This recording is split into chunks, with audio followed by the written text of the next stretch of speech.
In the heart of Victorian England, society was built on a very clear idea. It was a world of separate spheres. Men belonged to the public world of work, industry, and politics. They were expected to be strong, rational, and the providers for their families. Women, however, belonged to the private world of the home. Their domain was the hearth, the nursery, and the kitchen. They were seen as the moral center of the family, the angel in the house. This idealized woman was meant to be pure, gentle, and completely devoted to her husband and children. Her role was to create a peaceful sanctuary, a refuge from the harsh realities of the outside world. This was the expectation, the image that plastered over the cracks of a rapidly changing society. But this ideal was a fragile one, especially for the poor. For millions, life was not a gentle domestic dream, but a harsh and constant struggle. The industrial towns of northern England were crowded and dirty. Sickness was a constant visitor in every home. Diseases like cholera, typhoid, and scarlet fever swept through communities, often taking the youngest and weakest first. A child's sudden fever or a husband's wasting illness was a common tragedy. Death was a familiar, almost routine part of family life. In this environment, it was hard to tell the difference between a natural tragedy and something far more sinister. The line between misfortune and murder could be very thin indeed. The home, meant to be a place of safety and love, could also hide terrible secrets. Behind the closed doors of these terraced houses, away from the prying eyes of the community, dramas unfolded. The pressure on women to maintain a perfect home, often with very little money, was immense. They were expected to be nurturing and selfless, but the reality of their lives was often one of powerlessness and desperation. They depended entirely on their husbands for financial support. If a husband died or lost his job, his wife and children could face immediate ruin, with the workhouse looming as their only grim alternative. This created a tension between the idealized image of women and the desperate measures some might take to survive. It was within this world of strict expectations and hidden desperation that Mary Ann Cotton began her life. She seemed, to all who knew her, to be an ordinary woman. She was a nurse, a wife, and a mother, moving from town to town, always seeking a better life for her family. She presented the very picture of a respectable, hard-working woman enduring an almost unbelievable string of misfortunes. Friends and neighbors pitied her. They saw a woman constantly struck by tragedy, burying one small child after another, mourning one husband after the next. No one suspected that the angel in the house was, in fact, an angel of death, using the chaos and sickness of the era as a cover for her terrible crimes. Mary Ann Robson was born in October 1832 in the small colliery village of Low Moorsley, County Durham. Her early life was shaped by poverty and the harsh realities of the northern coalfields. Her father, a miner, worked long, dangerous hours underground in the dark and dust. It was a precarious existence where injury or death was a constant threat. The family moved frequently, following the work from one pit to another. Mary Ann grew up in a world where life was cheap and the future was uncertain. She was described as a pretty child, but her childhood was far from idyllic. From a young age, she learned that survival was a daily battle and that security was something to be fought for, not expected. Tragedy first struck her family when she was just a girl. Her father, while repairing a mine shaft, fell to his death. The accident plunged the family into crisis. Without the male breadwinner, Mary Ann, her mother and her younger brother faced destitution. Her mother soon remarried, which provided some stability, but the experience left a deep mark on the young Mary Ann. She had witnessed firsthand how quickly a woman's entire world could collapse. This early lesson in vulnerability and the importance of financial security likely shaped her future actions. She attended chapel and Sunday school, presenting a respectable face to the world. But beneath the surface, a desperate desire for a better, more stable life was taking root. As a young woman, Mary Ann left home to work as a nurse for a wealthy family. Here, she got a glimpse of a different kind of life. one of comfort and privilege that was far removed from the grime of the mining villages. At the age of 20, she returned home and married a colliery worker named William Mowbray. She was following the expected path for a working-class woman of her time, marriage and motherhood. They moved to Plymouth, and she soon began having children. But the pattern of tragedy that had marked her childhood seemed to follow her into her own family. Several of her children with Mowbray died young from what was recorded as gastric fever, a common and vague diagnosis at the time. The family returned to northeast England, but their misfortunes continued.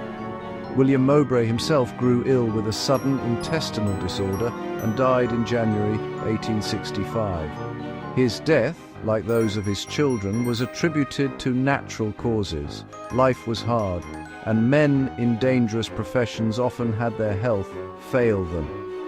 Mary Ann, now a grieving widow with surviving children to support, seemed to be just another unfortunate soul caught in the grim cycle of Victorian life.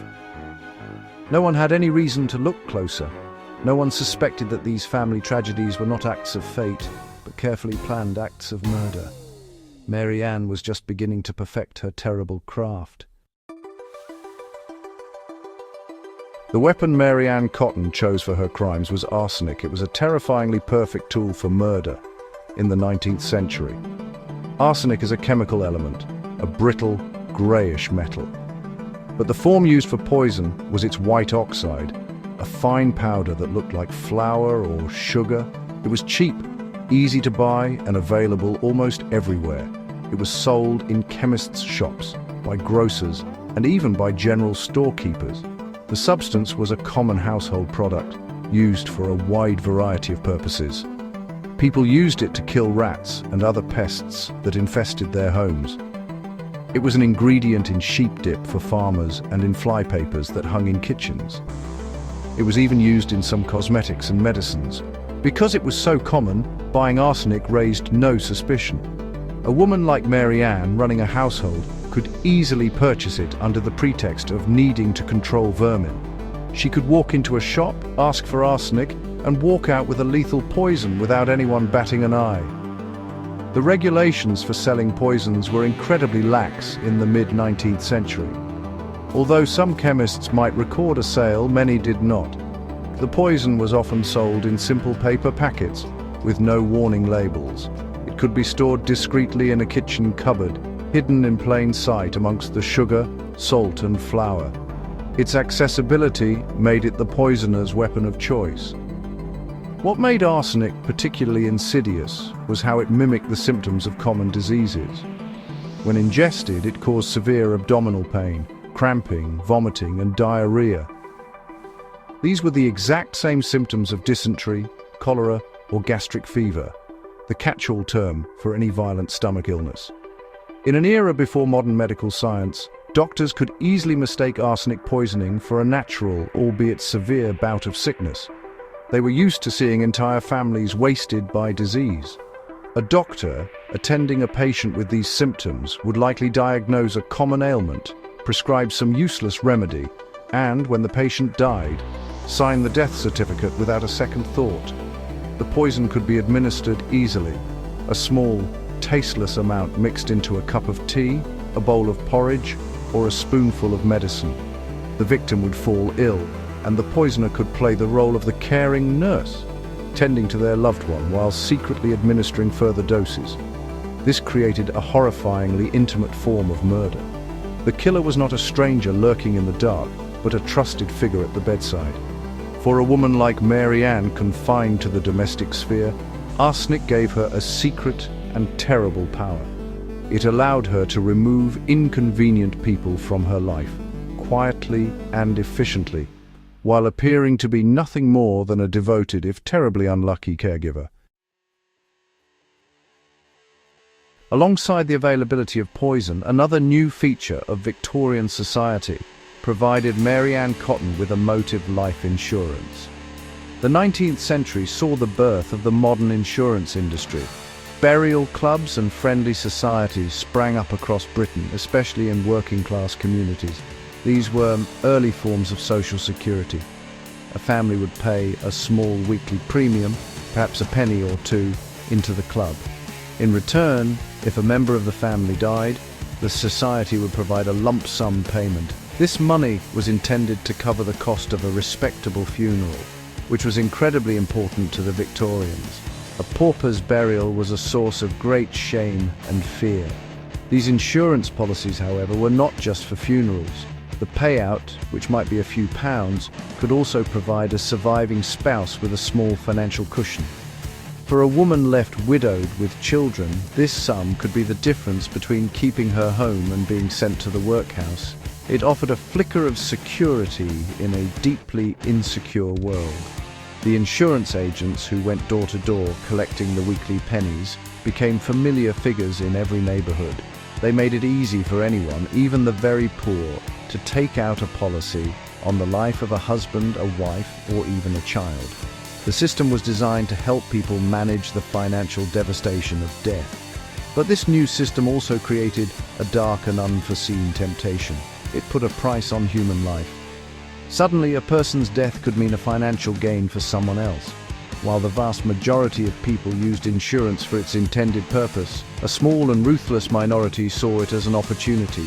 For someone with a cold heart and a knowledge of poison, the calculation was simple and chilling. A small investment in weekly premiums could yield a significant return upon the death of the insured person. A husband who was a burden or a child who was another mouth to feed could be transformed from a liability into a financial asset. Mary Ann Cotton was quick to understand and exploit this new system. As she moved from one husband to the next, one of the first things she did was ensure that her new spouse and any children were insured. She would diligently pay the premiums to the local friendly society. Then, when the time was right, the insured person would fall ill with the familiar symptoms of gastric fever. After their death, Mary Ann would collect the payout. The sums were not vast, often just enough to pay for the funeral, settle some debts, and allow her to move on to her next victim. But for a woman with no other source of income, this repeated cycle of insurance, poison, and payout became her gruesome livelihood. After the death of her first husband, William Mowbray, Mary Ann collected the insurance money and moved on. Her grim career as a serial poisoner had begun in earnest. She placed her surviving daughter with her mother and took a position at a Sunderland infirmary where she met her next victim, George Ward. He was a patient and she was his nurse. They married in 1865, but their union was tragically short. George suffered from a long illness with symptoms of paralysis and stomach problems. He died just over a year after their marriage, and Mary Ann once again collected the insurance money. His doctor had recorded the death as natural, never suspecting the hand of his seemingly devoted wife. Now a widow for the second time, Mary Ann found work as a housekeeper for a recently widowed shipwright named James Robinson. Soon after she arrived, James's baby son died of gastric fever. Mary Ann, the comforting housekeeper, grew closer to the grieving father. They became lovers and she soon became pregnant, but her own mother, living in a nearby town, fell ill. Mary Ann went to nurse her and her mother died 9 days after her arrival. Mary Ann then brought her young daughter Isabella from her first marriage to live with her at James Robinson's house. Before long, Isabella also developed severe stomach pains and died, as did 2 of James's other children. Despite this astonishing string of deaths, the grieving James Robinson married Mary Ann in August 1867. She was pregnant with their child, who was born that November. The baby, a girl named Mary Isabella, also fell sick and died in March 1868.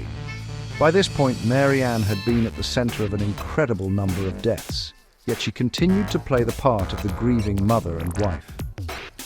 Her husband James, however, finally grew suspicious. He became wary of her constant demands for money and discovered that she had run up debts of £60 in his name. Most alarmingly, he found out she had been forcing his older children to pawn household items for her. His suspicions saved his life. He threw her out of the house, retaining custody of his one surviving child. Mary Ann was left homeless and destitute, but she was resourceful.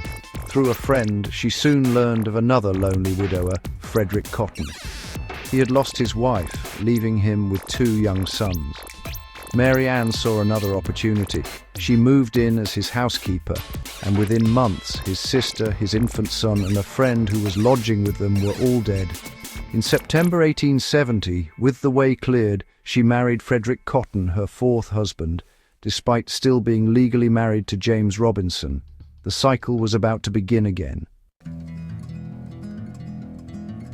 It seems incredible today that Mary Ann Cotton could have been responsible for so many deaths without raising immediate alarm. The key to her evasion lay in how perfectly her crimes blended into the background noise of Victorian life. Death was everywhere, and the deaths she caused looked just like the thousands of other tragedies unfolding in working-class communities every day.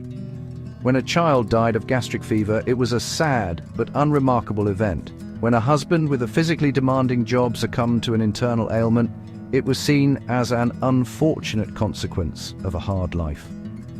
Mary Ann's family simply appeared to be terribly, tragically unlucky. Her role as a woman was her greatest camouflage. The Victorian ideal of womanhood cast her as a natural caregiver, a figure of compassion and sympathy. When sickness struck her household, she was seen tending to the dying with what appeared to be tireless devotion. She sat by their bedsides, she prepared their food, she administered their medicine. Neighbors saw a woman enduring unimaginable grief with fortitude and grace. They offered her their sympathy, not their suspicion. The idea that this grieving mother and wife could be the one causing the sickness was almost unthinkable. It went against every prevailing notion of female nature. Women were victims of tragedy, not the architects of it. Furthermore, medical knowledge at the time was limited. Doctors in industrial towns like Sunderland or West Auckland were overworked and dealt with dozens of cases of severe stomach illness every week. The symptoms of arsenic poisoning, vomiting, diarrhea, and abdominal pain were so common that they pointed directly to a diagnosis of cholera or dysentery. A doctor would have no reason to suspect foul play unless there was some other evidence to suggest it. Without a clear motive or a suspicious witness, the doctor would simply record the cause of death he believed to be true. Mary Ann was careful to call a doctor for her victims, which made everything seem legitimate. His presence validated the death as a natural one. Mary Ann also benefited from her transient lifestyle. She moved frequently, from one town to another, from one husband to the next. This meant that no single community witnessed the full, horrifying scale of her activities. The doctor who signed the death certificate for George Ward in Sunderland knew nothing of the Mowbray children who had died in Plymouth. The neighbours who pitied her in West Auckland were unaware of the trail of bodies she had left behind with James Robinson. Each death, viewed in isolation, was a single tragedy. It was only when the full pattern was laid out that the terrible truth became clear. For years she stayed one step ahead of suspicion, leaving a wake of small, disconnected tragedies that never formed a whole picture. The downfall of Mary Ann Cotton began with her final victim, her 7-year-old stepson, Charles Edward Cotton. After the death of her 4th husband, Frederick Cotton, in December 1871, Mary Ann was left with his son. A local parish official, Thomas Nattrass, who also acted as the district coroner, knew her situation. He suggested that Charles might be better off cared for in the workhouse. Mary Ann's response was chilling and careless. She reportedly retorted, "I won't be troubled long. He'll go like all the rest of the Cottons." Just days later, Charles Edward Cotton was dead. Nattrass, remembering her strange comment, was immediately suspicious. Nattrass went to the police. He also persuaded the boy's doctor not to issue a death certificate immediately. This was a crucial step. It prevented a swift burial and allowed for an official inquiry to begin. At the inquest, Mary Ann claimed she had bought some arsenic to kill bedbugs, but the local chemist from whom she had purchased the poison became concerned. He had sold her enough to kill dozens of people. He began talking to his neighbors, and soon the stories of Mary Ann's other dead husbands and children began to circulate. The whispers of misfortune that had followed her for years started to sound less like tragedy and more like a pattern of murder. the authorities decided to exhume Charles Edward Cotton's body. This was where a new and developing field of science would play a decisive role: forensic toxicology. Samples from the boy's stomach and intestines were sent to a chemist in Leeds for analysis. In his laboratory, the chemist used a procedure known as the Marsh test, a highly sensitive method for detecting arsenic that had been developed a few decades earlier. The test was conclusive. The chemist found significant quantities of arsenic in the child's body, proving that he had been poisoned. The gastric fever that had supposedly killed him was a lie. The discovery of arsenic in Charles's body was the piece of hard, scientific evidence that investigators needed. It changed everything. For the first time, suspicion was replaced by certainty. This was not a case of bad luck. It was a case of murder. Armed with this forensic proof, the police arrested Mary Ann Cotton. They began the painstaking work of looking into her past, exhuming the bodies of her other alleged victims. They dug up the remains of her former lover, Joseph Nattrass, no relation to the coroner, and another of her sons. In both bodies they found the telltale traces of arsenic. The invisible weapon she had used for so long had finally been made visible by science. The trial of Mary Ann Cotton began in March 1873 at the Durham Assizes. It was a media sensation. Newspapers across the country, from the local papers to the London dailies, sent their reporters to cover the proceedings. The public was captivated and horrified by the story. Here was a woman, a mother and a wife, accused of murdering her own children and husbands for a few pounds of insurance money. The case struck at the very heart of the Victorian ideal of family and domesticity. The courtroom was packed every day with spectators, eager to catch a glimpse of the woman who had become known as the West Auckland poisoner. The prosecution, led by a skilled lawyer named Charles Russell, laid out its case methodically. They focused on the death of Charles Edward Cotton, as it was the strongest case with the clearest forensic evidence. They presented the testimony of the chemist who had found arsenic in the boy's stomach. They called Thomas Nattrass, the parish official, who recounted Mary Ann's chilling comment about the boy not troubling her for long. They also brought forward evidence of the other deaths, establishing a clear pattern of behavior. The prosecution argued that Mary Ann had systematically poisoned her family members whenever they became inconvenient or when she needed the insurance money. Mary Ann's defense lawyer argued that Charles had died from inhaling arsenic dust from the green floral wallpaper in their home, a known, though rare, hazard at the time. He claimed that the arsenic she bought from the chemist was for her own use, for a facial cosmetic. He portrayed her as a victim of circumstance and slanderous village gossip. Throughout the trial, Mary Ann herself remained calm and composed, dressed in a black dress that made her look like a respectable widow. She maintained her innocence, her expression revealing nothing of the horrors she was accused of. She was pregnant during the trial, and her condition delayed the proceedings for a time, adding another layer of drama to the spectacle. After a trial lasting 3 days, the jury took just 90 minutes to reach their verdict. They found her guilty of the murder of Charles Edward Cotton. The judge, sentencing her to death, called her crimes so black that he struggled to find the words to describe them. Mary Ann showed little emotion as the sentence was read. On March 24, 1873, she was executed by hanging at Durham County Jail. The execution itself was not a clean one. The drop was not long enough, and she died slowly from strangulation rather than a broken neck. It was a grim end to a grim story, a final, brutal act in a life defined by violence. The case of Mary Ann Cotton sent a shockwave through Victorian society. It forced people to confront a deeply unsettling possibility that the home was not always a sanctuary and that the angel in the house could be a monster in disguise. The story challenged the comforting stereotypes about women's gentle and nurturing nature. Mary Ann was not a fallen woman in the typical Victorian sense. She was a wife and mother who operated from within the very heart of the domestic sphere. Her crimes were a betrayal of the most sacred trusts, that of a mother for her child and a wife for her husband.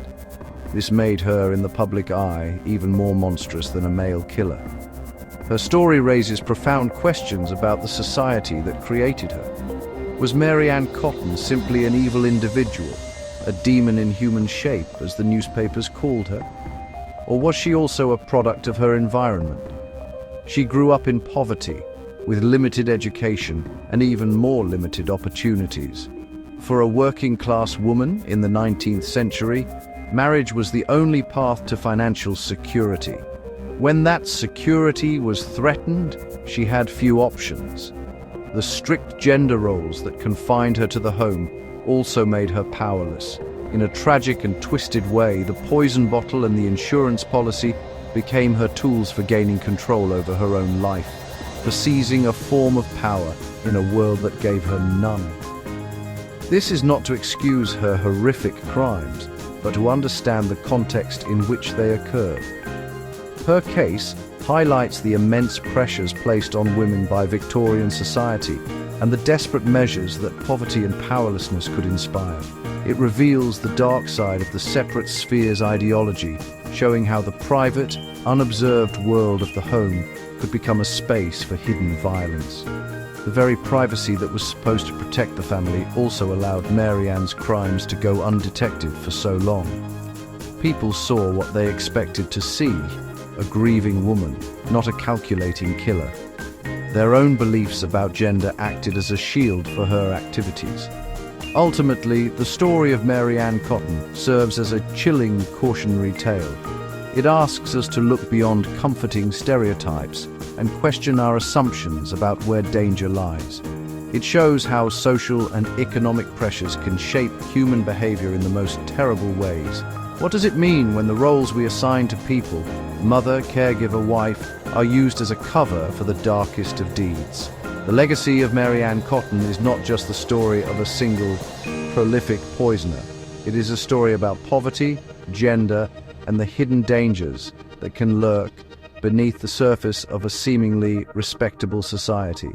It forces us to ask what other secrets the Victorian home might have been hiding.